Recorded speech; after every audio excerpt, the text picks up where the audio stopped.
दोस्तों, अगर ड्रिल खरीदने की बात आती है तो मार्केट में दो ही ऑप्शन सबसे ज़्यादा मिलता है। और एक है बॉस GSB 501 और एक है ब्लैक एंड डेकर KR554RE। लेकिन बहुत बार ऐसा देखा जाता है कि आदमी कॉन्फ्यूज़ हो जाता है कि कौन सा वाला ले और कौन सा वाला नहीं ले, क्योंकि दोनों ही कंपनी बहुत ही रेपुटेड कंपनी है और बहुत सालों से है।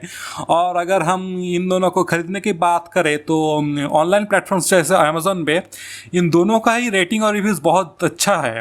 और तो इसलिए मैंने यहाँ पे एक डिटेल्स इन डेप्थ कंपैरिजन किया है दोनों का बीच में, और सारा टेक्निकल डिटेल्स जो मेंशन्ड है उनके बीच में एक स्पेसिफिकेशंस लेके मैंने कंपैरिजन किया है। तो आप लोग ही अपने ज़रूरत के हिसाब से ये स्पेसिफिकेशन देख के अपना खुद का जो ड्रिल खरीदना है वो खरीद सकते हैं। तो चलिए शुरू करते हैं कंपैरिजन। तो पहला पॉइंट जिसके हिसाब से हम लोग कंपेयर करेंगे वो है पावर सोर्स। तो हम लोग देख सकते हैं कि both Bosch and black and decker दोनों में ही इलेक्ट्रिकली ऑपरेटेड होता है और दोनों में ही कॉर्ड फंक्शन दिया हुआ है। तो इस हिसाब से दोनों के ही सेम पॉइंट मिलता है इस हिसाब से। और अगर हम लोग हैमरिंग फंक्शन की बात करते हैं तो दोनों ड्रिलिंग में ही हैमरिंग फंक्शन दिया गया है। तो हैमरिंग फंक्शन एक बहुत ही लाजवाब फंक्शन होता है। किसी भी मतलब कंक्रीट या बहुत टफ कुछ चीज़ को हैमरिंग फंक्शन के साथ साथ ड्रिलिंग फंक्शन दोनों एक साथ करेंगे तो बहुत तेज़ी से ड्रिल हो जाता है। इसलिए हैमरिंग फंक्शन बहुत ही एक अच्छा लाजवाब स्पेसिफिकेशन और फीचर्स कह सकते हैं, और वो दोनों ड्रिल में ही दिया गया है।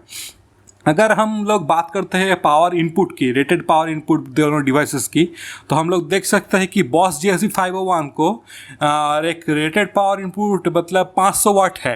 लेकिन ब्लैक एंड डेकर में हम लोग का रेटेड पावर इनपुट जो है वो 550 वाट है। तो इस हिसाब से हम लोग देख सकते हैं कि ब्लैक एंड डेकर को बॉस से 50 वाट ज़्यादा वाटेज पावर इनपुट रेटेड है। तो इसीलिए ब्लैक एंड डेकर इस हिसाब में मतलब इस कंपैरिजन में तो बॉस से आगे निकलता है। वहीं पे अगर हम लोग बात करते हैं नो लोड स्पीड दोनों डिवाइसेस का, तो हम लोग देख सकते हैं कि बॉस के लिए जो नो लोड स्पीड है वो 0 से लेके 2600 रोटेशन पर मिनट तक है। और वहीं पे अगर हम लोग बात करते हैं ब्लैक एंड डेकर की नो लोड स्पीड का, तो वहाँ पे हम लोग देख सकते हैं 0 से लेके 2800 RPM तक इसका नो लोड स्पीड है। तो यहाँ पे हम लोग अगेन देख सकते हैं कि द ब्लैक एंड डेकर का 200 RPM ज़्यादा है नो लोड स्पीड में रोटेशन पर मिनट बॉस से। तो इस हिसाब से black and decker again boss को पीछे छोड़ जाता है इस हिसाब में। अगर हम लोग बात करते हैं मैक्सिमम टॉर्क जनरेटेड है दोनों डिवाइसेस का, तो बॉस में कोई मैक्सिमम टॉर्क दिया नहीं गया है बैक्स में। और हम लोग ब्लैक एंड डेकर की बात करें तो ब्लैक एंड डेकर में जो मैक्सिमम टॉर्क दिया गया है वो 4.5 न्यूटन मीटर मेंशन किया हुआ है बॉक्स पे। लेकिन एक बात मैं बताना चाहता हूं दोस्तों कि हम लोग मैक्सिमम टॉर्क तो खुद कैलकुलेट भी कर सकते हैं अगर हम लोग के पास नो लोड स्पीड और रेटेड पावर इनपुट दिया है। तो अगर हम लोग देखें रेटेड पावर इनपुट और नो लोड स्पीड दोनों डिवाइसेस के बीच में, तो हम लोग पाएंगे कि बॉस का जो नो लोड स्पीड है और जो रेटेड पावर इनपुट है दोनों ही ब्लैक एंड डेकर से कम है। तो इस हिसाब से अगर हम लोग कैलकुलेट भी करें तो जो मैक्सिमम टॉर्क जो निकल के आएगा वो ब्लैक एंड डेकर से थोड़ा सा कम ही आएगा। ज़्यादा कम नहीं आएगा लेकिन थोड़ा सा कम आएगा। तो इस हिसाब से ब्लैक एंड डेकर को अगेन ज़्यादा पॉइंट मिलता है और बॉस को पीछे छोड़ जाता है इस मामले में। वहीं पे अगर हम लोग बात करते हैं पावर आउटपुट की, तो पावर आउटपुट जो है बॉस का 250 वाट तक मेंशन किया गया है, लेकिन ब्लैक एंड डेकर में कुछ नहीं मेंशन किया गया है। और हम लोग वेट के बारे में बात करते हैं तो फिर से हम देख सकते हैं कि बॉस का जो वेट है वो 1.5 kg तक मेंशन किया है, लेकिन ब्लैक एंड डेकर में पूरा बॉक्स सर्च करने के बाद भी मुझे कोई वेट मेंशन नहीं दिखा। तो इन दोनों केस में अगर कोई स्पेसिफिकेशन दिया नहीं है तो मैं कंपैरिजन नहीं कर सकता इन दोनों के बीच में। तो सॉरी, इन दोनों के पॉइंट्स में मैं कुछ पॉइंट नहीं दे रहा हूँ किसी को भी। अगर हम लोग बात करते हैं वहीं पे चक कैपेसिटी दोनों डिवाइसेस की, तो हम लोग देख सकते हैं कि बॉस का जो और ब्लैक एंड डेकर दोनों का ही चक कैपेसिटी 13 मिलीमीटर तक है। तो इस हिसाब से दोनों को ही सेम पॉइंट मिलता है इस मामले में। फिर हम लोग आते हैं ब्लोज पर मिनट। तो कई सारे व्यूअर्स और दोस्तों जो है उनको ब्लोज पर मिनट का मतलब नहीं मालूम है, तो उनके लिए मैं बताना चाहता हूं कि मैंने पहले ही कहा कि दोनों ही ड्रिल में हैमरिंग फंक्शन इनेबल्ड हुआ है। तो अगर हैमरिंग फंक्शन है तो ब्लोज पर मिनट कुछ नहीं होता है दोस्तों। ये जो हैमरिंग एक्शन होता है ना, वही को उसी को ब्लोज पर मिनट मिलता है। मतलब एक ड्रिल में 1 मिनट के अंदर कितने बार हथौड़े की तरह एक्शन किया, उसी को ब्लोज पर मिनट कहेंगे। तो बॉश के लिए जो हम लोग बीपीएम देख रहे हैं वो 41,600 बीपीएम है नो लोड में। और अगर हम लोग ब्लैक एंड डेकर का बात करें तो वहाँ पे देखते हैं हम लोग ब्लोज पर मिनट 47,600 बीपीएम है नो लोड में। तो अगेन हम लोग देख सकते हैं कि ब्लैक एंड डेकर का जो बीपीएम है वो बॉश से ज़्यादा है। तो इस हिसाब से ब्लैक एंड डेकर एक बार फिर से पीछे छोड़ जाता है मतलब बॉश को। अगर हम लोग ड्रिलिंग कैपेसिटी के बारे में आते हैं दोनों डिवाइसेस के बीच में, तो वहीं पे हम लोग पहले देख सकते हैं मैसनरी की बात आती है। तो मैसनरी कुछ नहीं होता है, मैसनरी ये आपका ईंटा पत्थर जो होता है कंस्ट्रक्शन के काम मामले में काम दीवार बनाने के काम में जो आता है उसी को मैसनरी कहते हैं। तो मैसनरी डील करने की कैपेसिटी अगर हम लोग बॉश की बात करें तो बॉश में देखा जाता है कि 15 मिलीमीटर तक ड्रिलिंग कैपेसिटी है। वहीं पर हम लोग अगर ब्लैक एंड डेकर का देखें तो उसका ड्रिलिंग कैपेसिटी है 13 मिलीमीटर। अगर हम लोग कंक्रीट का ड्रिल कैपेसिटी के बारे में बात करें तो बॉश का दिया गया है 13 मिलीमीटर तक कंक्रीट का ड्रिल कैपेसिटी, लेकिन ब्लैक एंड डेकर में कुछ नहीं दिया गया है। तो इस हिसाब से अगर कुछ स्पेसिफिकेशन नहीं दिया गया है तो इस मामले में हम लोग कंपेयर नहीं कर सकते, लेकिन हम लोग सॉरी है गाइस।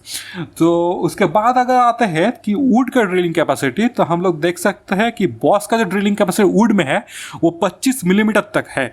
अगर हम लोग ब्लैक एंड डेकर की बात करें तो 20 मिलीमीटर तक वो वुड में ड्रिल का कैपेसिटी है। यहाँ पे हम लोग एक मतलब क्या बोले अजीब सा चीज़ देख सकते हैं कि बॉश का रेटिंग जो है टेक्निकल रेटिंग कम होने के बावजूद उसका बॉश का जो ऑफिशियल मतलब कंपनी की तरफ के ड्रिलिंग कैपेसिटी जो दिया गया है वो बोथ मैसनरी और वुड के लिए ब्लैक एंड डेकर से ज़्यादा है।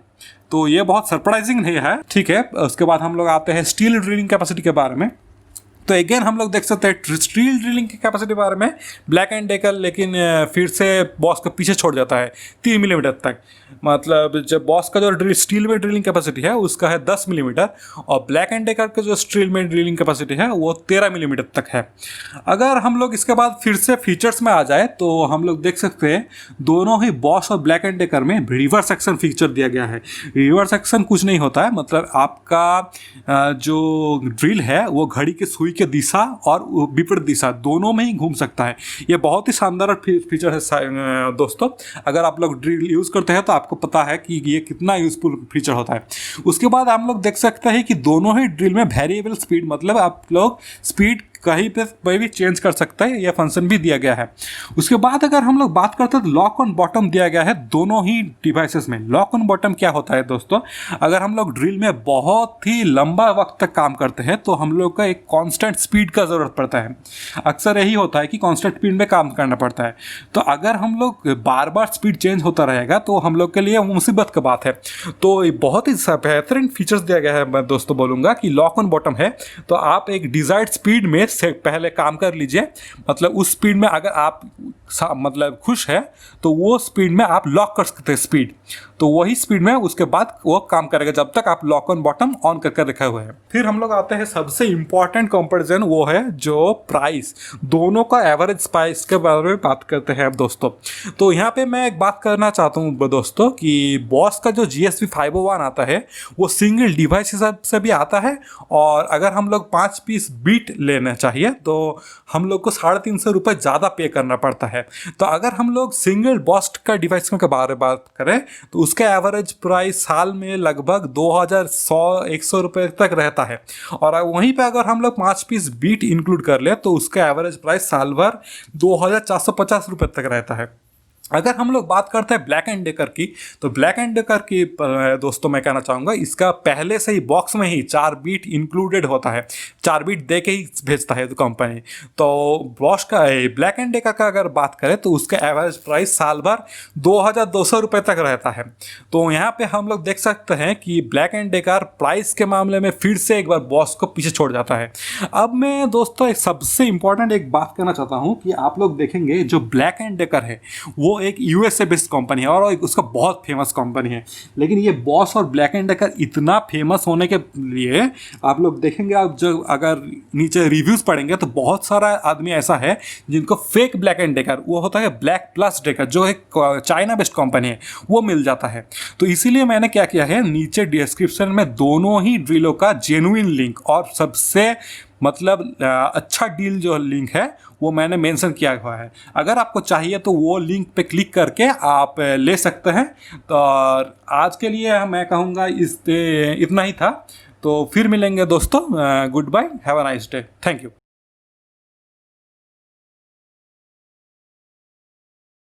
Friends, when it comes to buying electrical drill, there are two best options available in the market.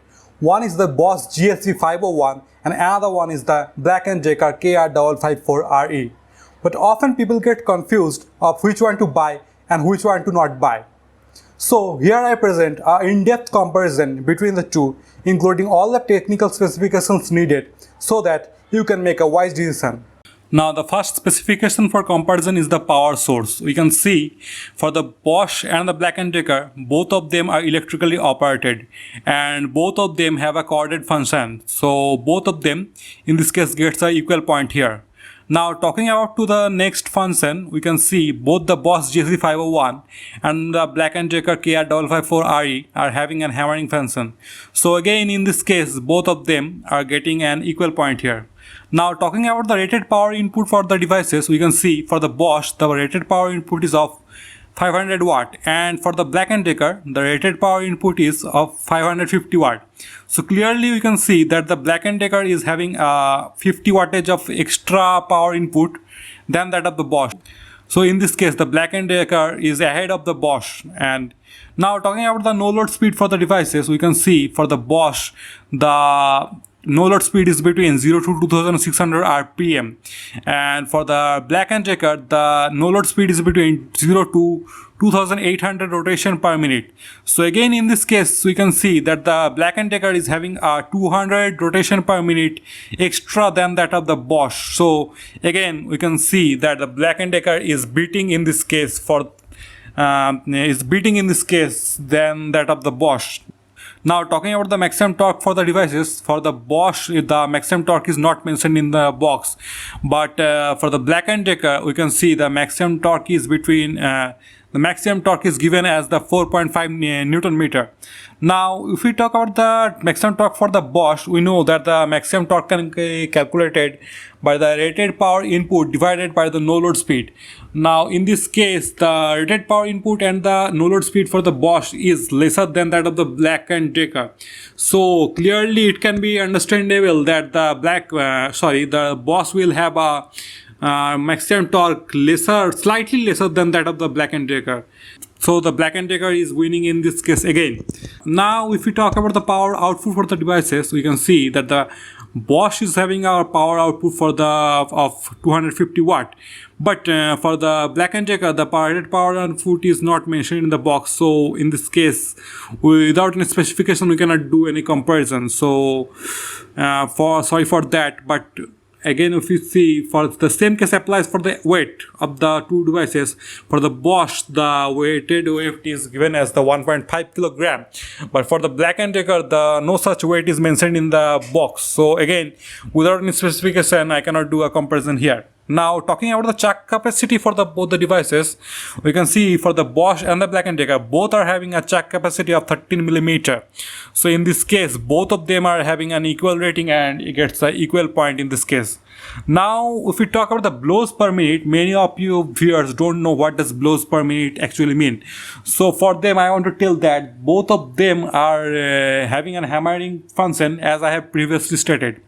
Now blows per minute is nothing but the hammering function generated by the drills per minute. So for the Bosch GSV 501 we can see at no load the hammering function generated is 41,600 BPM, and for the Black & Decker BPM is 47,600. So again for the Black & Decker we can see that the BPM, that is the blows per minute, is greater than that of the Bosch. So here the Black & Decker is again ahead of Bosch. Now, if we talk about the drilling capacity of the machines, we can see if, number one for topic for comparison is the masonry. Masonry generally refers to the bricks and concrete used for making walls and other architectural stuffs like that. So the drilling capacity for the Bosch in masonry category is 15 millimeter, and for the Black & Decker is 13 millimeter. So even though the ratings of Bosch is lesser than that of the Black & Decker, but surprisingly the drilling capacity is greater than that of the Black & Decker as mentioned in the box. Now if we talk about the drilling capacity in the concrete, we can see that for the Bosch the drilling capacity is mentioned as 13 millimeter, but in the Black & Decker it is not mentioned the drilling capacity for the concrete. So again, I'm sorry guys, without any specification I cannot give a point to any of them. So leaving it aside, we move on to the drilling capacity for the wood. Again, for the wood we see that surprisingly, in spite of having a lower specs than that of the Black & Decker, the drilling capacity for wood in Bosch is 25 millimeter, and for the Black & Decker the drilling capacity is of 20 millimeter. So in this case again, we can see that the Bosch is ahead of than that of the Black & Decker in drilling wood. Now if we talk about the drilling capacity in the steel, then again we can see that the Black & Decker is ahead of the Bosch by 3 millimeter. The Bosch is having a drilling capacity of 10 millimeter, but for the Black & Decker the drilling capacity in steel is 13 millimeter. So again the Black & Decker wins over the Bosch in this case. Now if we talk about the certain specification, that is the reverse action, both of the drills are enabled reverse action function, means you can spin it in clockwise and anti-clockwise in both direction, which is the great specs I will say. Now both of them are again having a variable speed settings, which is also a great advantage for the drills. Now if we talk about the very handy and very needed specs, that is the lock on bottom. Now lock on bottom is often you have to work in the drill for a very long time at a continuous same speed. So for in that case you can set a desired speed, and you can lock at that speed at pressing at the lock and bottom, and you can get the desired speed for the long continuous time. So both the Bosch and the Black & Decker are having a lock on bottom, which is great specs again I will say, and both of them are getting a point here. Now if we talk about the most important part, that the most important topic for comparison, we will talk about the average price for the devices. Now I want to mention that the Bosch GSB 501 comes as a single device, and also you can buy it with the 5-piece bits. But if we talk about the single device, then it is having a price of 2,100 rupees average price throughout the year. And if we include the 5 pieces bit, then we have to pay extra amount of rupees 350 for that, and the average price is around 2,450.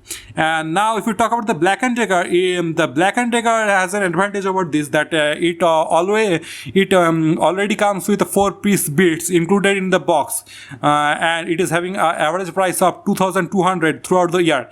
But I want to say that the Black & Decker is having often a lightning deal, and you can get it around 700 or 800 rupees sometimes. So you have to keep an eye at the Black & Decker price.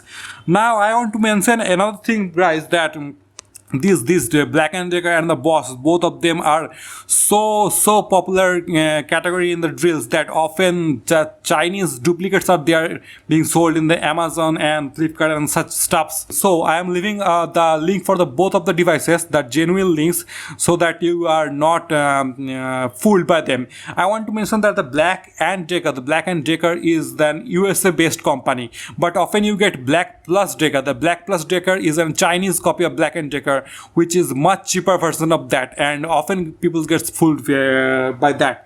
So I am leaving the genuine link and the best deal link in the description box. You can check it out from there, guys. And that's all for today, guys. So in spite you guys can see that in spite of having some specs lesser than that of the Black & Decker, but the Boss mentions their drilling capacity greater than that of the Black & Decker, which is great, I will say, in not all cases, but in some cases. So you guys buy your drill according to your purpose. Some guys will work more stuffs in wood drilling, some will work in masonry work, and some will work in steel drilling. So according to your need, guys, you decide which one to buy and which one to not. So that is today. That is enough for today, guys. Have a great day. Bye. Thank you.